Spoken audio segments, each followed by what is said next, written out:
Quando o assunto é geração de energia elétrica no Brasil, podemos afirmar que a maior parte vem de usinas hidrelétricas. E a caminho está a construção de mais uma delas, a de Belo Monte, no Rio Xingu, no estado do Pará. Comemorado pelo Ministério das Minas e Energia, criticado por ONGs e pelo Ministério Público do Pará, Belo Monte deve começar a funcionar em 2015.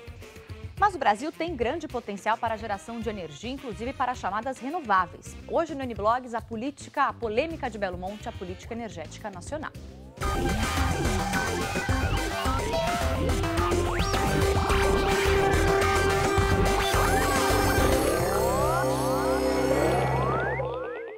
Muito boa tarde a você que acompanha agora o N-Blogs, que começa ao vivo para todo o Brasil, na Semana Especial Meio Ambiente, hoje falando de geração de energia.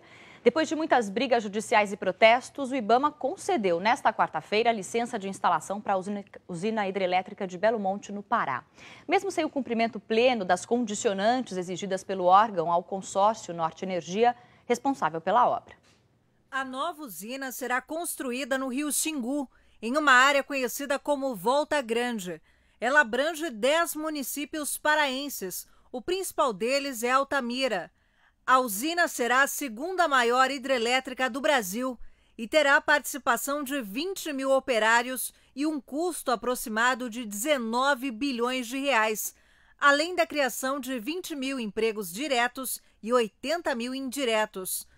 A usina terá potência instalada de 11.200 megawatts, o que corresponde a 10% de toda a energia elétrica brasileira. Segundo o Ministério de Minas e Energia, a autorização concedida nesta quarta-feira dá início efetivo às construções. A licença é polêmica.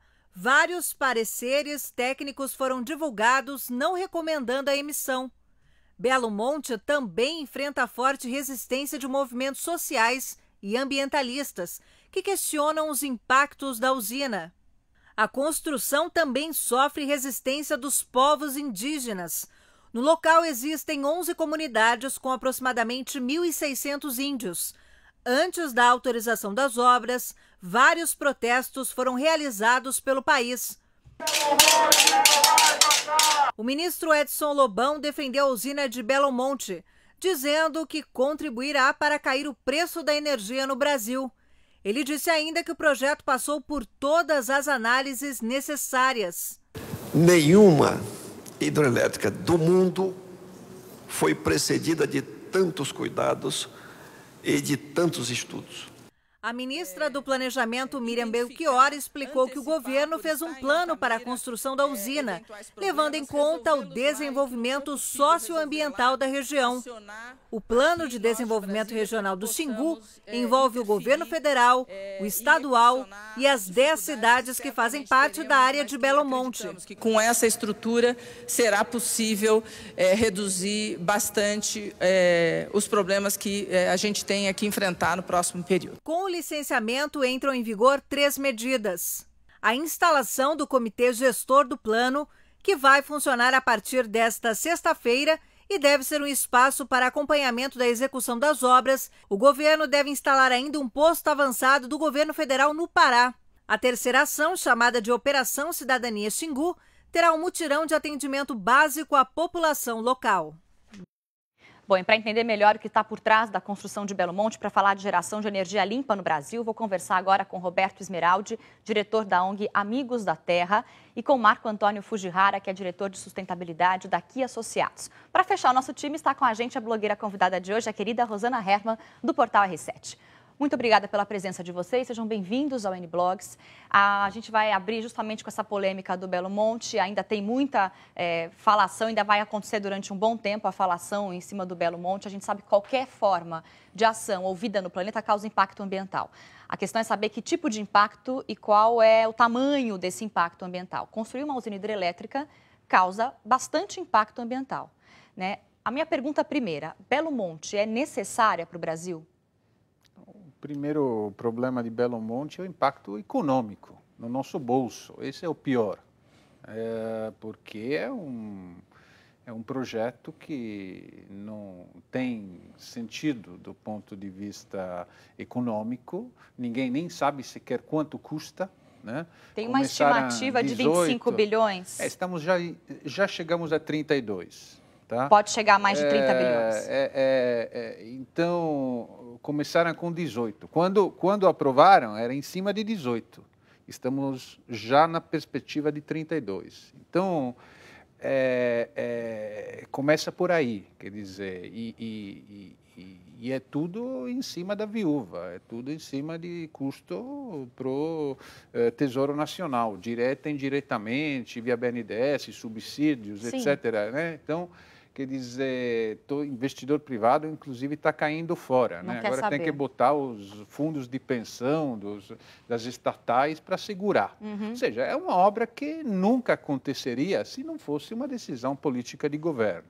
Então, esse é o principal impacto. O impacto ambiental, ele está principalmente não na obra em si. Como sempre, nunca está na obra em si. Está por volta. Claro. Está na região. O que aconteceu em Jirau, lá, quer dizer, Santo Antônio, em Rondônia, é a chegada de 120 mil pessoas na região que transforma uma região. Precisa Esse é o ter impacto. saúde, precisa ter escola, precisa ter assistência, estrada, um monte de coisas no E você tira entorno. morador local, tira índio, tira ribeirinho, etc., etc. E aí você não está preparado também para compensar esses impactos. Você concorda, Marco? Não, acho que sim. A questão do impacto econômico é muito clara. Concordo com o Roberto. Nós temos um problema muito sério em obras de grande porte no Brasil e sempre vamos ter. Porque onde chegam obras de grande porte, no dia seguinte aumenta a prostituição infantil, aumenta uma série de outras Violência. coisas. O problema é como que a gente... O governo tomou a decisão de licenciar esse processo. Acho que agora cabe a gente, na sociedade civil, tentar policiar esse processo da melhor maneira possível para tentar evitar o pior. Mas eu acho que, Belo Monte, há uma decisão política do governo. Tomou-se uma decisão política de licenciar uma obra no meio de um ecossistema extremamente frágil, no meio de populações extremamente frágeis, e que vai ter que ser policiada. Quer dizer, nós, a sociedade civil, vamos ter que pensar isso do ponto de vista de como que policia o governo daqui para frente. Até para ver se vai construir tudo isso que é necessário para manter ali a vida naquela região e uma qualidade de vida, né? E por que a gente agora, já que está fazendo uma obra tão gigantesca, numa época onde você tem tanto acesso da população pela internet, por que ninguém pergunta para a sociedade civil? Por que ninguém consulta a gente? Por que isso fica meio que circunscrito? Quer dizer, a decisão é circunscrita a um número mínimo de pessoas e não existe nenhuma consulta popular. Quer dizer, a gente só fica vendo as notícias e a gente não pode participar de absolutamente Não nada. teve nenhuma consulta popular? Não, o pior é que, eu até concordo com você, mas o pior é que nem sequer os índios que estão lá, morando lá, tiveram direito a ser voz ouvido, ativa. porque a Constituição diz que você tem que ouvir os índios obrigatoriamente quando você alaga a terra deles, sendo que no caso de Belo Monte é o contrário, você seca. Você tira a água da terra. Em vez então de não precisa alagar, você desvia o rio para outro lugar e eles ficam sem peixe, sem água, sem coisa. Sim. E Espaço aí, para navegação. sendo que não estamos alagando, aí não precisava ouvir os índios, entendeu? Tá. Então, quer dizer... Até porque, né, Roberto, essa discussão do alagamento é uma discussão interessante. Quer dizer, Belo Monte foi construída numa tecnologia tal que o alagamento é mínimo. Não significa que o impacto social e ambiental seja mínimo também. Seja mínimo também. Mas como ela é feita numa tecnologia de bulbo, então a tecnologia de bulbo permite um alagamento menor. E aí, em cima desse alagamento menor, tem todas essas discussões da consulta aos índios e tudo mais. Só que esse é o problema econômico, porque por ter justamente esse reservatório menor, acaba não gerando energia por grande parte do ano. E aí você tem uma potência instalada muito grande. Aí você tem que fazer uma obra mega, né, para usá-la só em plena capacidade durante 4 meses, né? Em média capacidade durante mais uns 3 meses e em baixíssima capacidade voltamos à durante o Revolução resto Industrial, onde as máquinas tinham um rendimento térmico mínimo que você consumia toda a energia para si mesmo e não para produzir, né? Então, são 45% só da capacidade que vai ser usada de Belo Monte, mais ou menos, estima-se. Na média, né? E aí, a pergunta que eu fiz no início, para mim, ainda vale. A gente precisaria construir Belo Monte para atender a geração de energia elétrica no Brasil? Está faltando ou é para crescer? O que é? A gente precisa dessa indústria, dessa usina? Olha, nós poderíamos colocar 30 bi, né, em algo um pouquinho mais, vamos dizer, eficaz em termos de resultado do que gerar a energia de Belo Monte.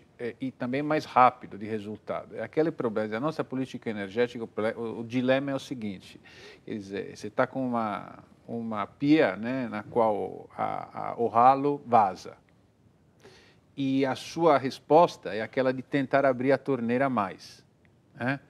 Esse o problema da nossa política energética. Nós estamos com 20% de perda daquilo que geramos. Inclusive, você diz 45%, você tira 20% disso, porque o 20% do que nós vamos gerar em Belo Monte, vamos jogar pelo ralo também.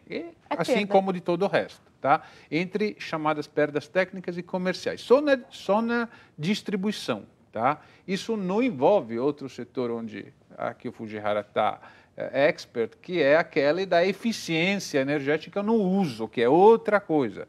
Tá? Então, na eficiência energética no uso, a minha última estimativa, não sei, do Banco Mundial de 2008, era que mais ou menos a gente joga fora 5 bi ano.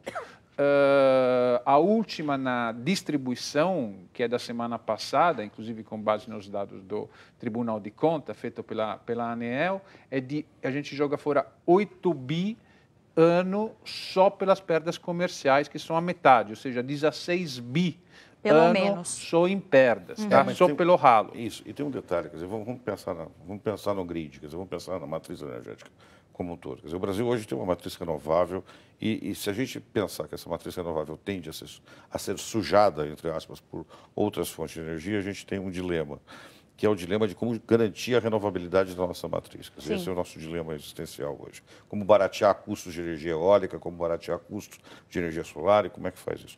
Em paralelo ao barateamento desses investimentos, você tem que fazer uma série de iniciativas que são urgentes, que é um programa de eficiência energética.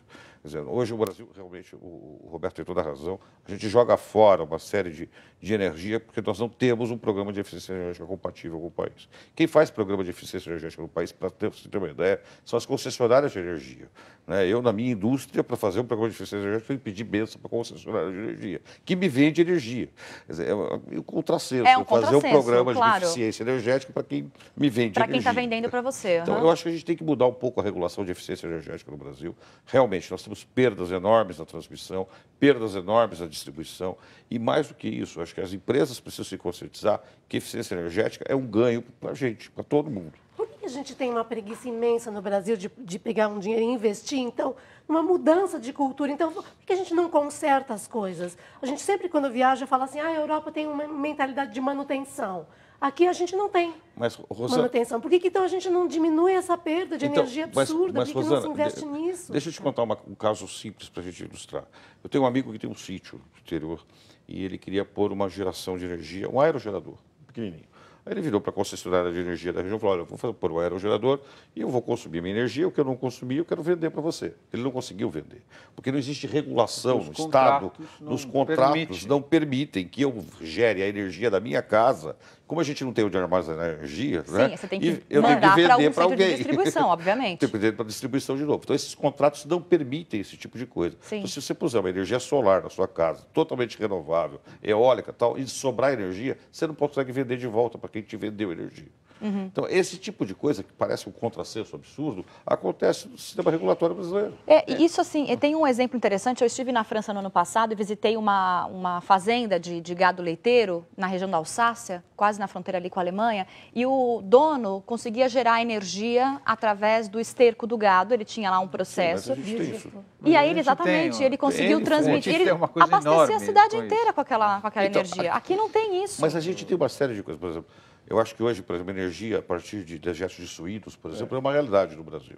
Na Santa Catarina, hoje, tem várias coisas. O problema, novamente, é um problema regulatório. Quer dizer, você prefere regular grandes áreas, você prefere regular grandes projetos do que regular a pequena escala. A pequena escala no Brasil é extremamente pouco regulada. Não, ela é pautada pela grande escala. Então, se eu gerar coisas de pequeno porte, eu vou estar estando pautado pela regulação do grande porte, que são consumidores diferentes, são formas de enxergar investimentos diferentes. Então, eu acho que a gente tem que mexer um pouco nesse aspecto regulatório. Então, o Brasil é meio megalomaníaco. Porque a gente Você gosta de grandes coisas, grandes obras. Financial Times hoje, naquele artigo sobre o Brasil peca por exuberância e complacência. Não, exuberância na Time, isso? Na Time. No Financial Times. E aí, quando a gente quer discutir a pequena escala, não tem regulação.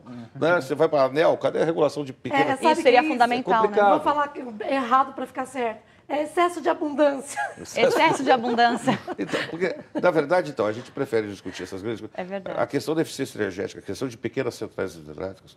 O Brasil hoje é um país que tem capacidade de fazer, só em Minas, o último dado que eu vi, 358 pequenas centrais hidrelétricas. Só em Minas Gerais, quer dizer. Então, a gente tem um potencial hidrelétrico que a gente também não está usando. De pequenas centrais, não estou falando de grandes obras. Em detrimento de grandes obras, essas vão ficando... Há uma série de coisas. A energia de biomassa de cana-de-açúcar de São Paulo é uma realidade. Então, aqui é 2 Belo Montes, né, só de palha, bagaço e pontas, aqui na região canavieira em São Paulo. Né, e está ao lado das linhas de transmissão, ou seja, não precisa aquele mega linhão, você já está ao lado do mercado consumidor, você reduz as perdas, você está, né? Então, quer dizer, só que eu acho o problema que nós estamos muito movidos pelos interesses das obras. Eu tenho então uma pergunta obra, tem que fazer obra. Quer dizer, então a política energética é uma coisa, a política às vezes tem que dizer o que nós oferecemos para as empreiteiras. Essa é a pergunta. E aí depois vem a política energética. Você acha que o Brasil tem preguiça de se tornar um país inteligente e prefere ser um país interesseiro? Porque parece que ninguém quer ser inteligente. As pessoas inteligentes são execradas, as ideias dos cientistas são execradas, o bom aluno é ofendido. É o que sofre o bullying. É o que sofre o bullying. Ninguém quer ser inteligente, todo mundo quer ser esperto e ninguém quer ser inteligente. Todo mundo quer ser interesseiro e ninguém quer fazer o que é melhor. O Marco deu uma risada quando você começar a falar, ele falou disso, vamos ver. Posso dividir a resposta em 2 pedaços? Quer dizer, eu acho que tem a resposta inteligente e tem a resposta interesseira também. Então, acho que tem a resposta inteligente é o seguinte, não, acho que você tem uma sociedade civil no Brasil que é inteligente, que está disposta a buscar alternativas, está discutindo esse assunto. O fato de a gente estar discutindo esse assunto... Não, mas só o fato de estar discutindo esse assunto já é uma grande coisa. Quer dizer, só o fato de você ter que policiar os condicionantes ambientais de uma hidrelétrica como Belo Monte, para mim já é uma grande coisa. Né? Isso, para mim, na década de 70, isso não era impensável, na década de 80 era impensável. Quer dizer, eu acho que a gente evoluiu, né? Por parte de ter uma sociedade civil mais inteligente, uma sociedade civil mais atuante, as ONGs mais atuantes. Eu acho que isso é inteligente. Por outro lado, a sociedade interesseira, eu deixo de lado essa resposta, porque como eu não sou governo, então eu acho que eu deixo de lado essa resposta. Mas eu entendo que a gente evoluiu, sim. Acho que Belo Monte é um exemplo. Eu conheço esse projeto, tanto quanto o Roberto, de 20 anos atrás. Né? Babaquara, era outro. Esse projeto tinha outros nomes e foi evoluindo e chegou em Belo Monte. Certo. Mas faz 30 anos que a gente está discutindo isso. E, ao mesmo tempo, a gente não discutiu eficiência energética. A gente não discutiu pequenas centrais hidrelétricas. A gente não discutiu regulação. Quer dizer, a gente fica discutindo uma coisa que a gente podia estar discutindo muito mais. E quando a gente vai começar a discutir? Eu acho que agora. Esse é o momento. Você tem que começar a discutir outras fontes. Você tem que discutir renovabilidade da matriz. Eu me preocupa muito. Esse país vai crescer. Se Deus quiser, nós vamos crescer. Sim. E aí, como é que faz para garantir energia? Vai passar para térmica? A tendência da matriz brasileira é térmica. Mas aí a térmica vai voltar para... Mas a tendência da matriz brasileira é ter energia térmica. Eu era estudante de física na USP nos anos 70. A gente era contra a construção de usina nuclear, que já era obsoleta quando foi importada da Alemanha. Todo mundo queria discutir, não tinha discussão. Fica quieto e a gente faz usina. Sim. E agora, a nossa tendência de matriz é por um monte de térmica carvão mineral. Então, mas aí é um retrocesso, você não acha? Mas essa é a tendência de investimentos que está colocada. Por que não investe mais em eólica e em solar? Bom, porque você não tem escala ainda dessas energias suficientes para baratear o investimento, porque a escalabilidade não permite isso, porque foi coisa de pequeno porte. Mas se a gente não começar a coisa no pequeno, mas se a gente não começar no pequeno, a gente não vai chegar no grande. Mas tem que começar no pequeno, ninguém quer pensar no pequeno. Aí que vem o tema dos subsídios, ou seja, se é para você investir expressivos subsídios, né, por meio do BNDES e por meio das estatais, etc., etc. Em energia, você tem que, para justificar os subsídios, tem que justificar naquelas áreas que são de interesse público estratégico, ou seja, onde você quer ganhar escala.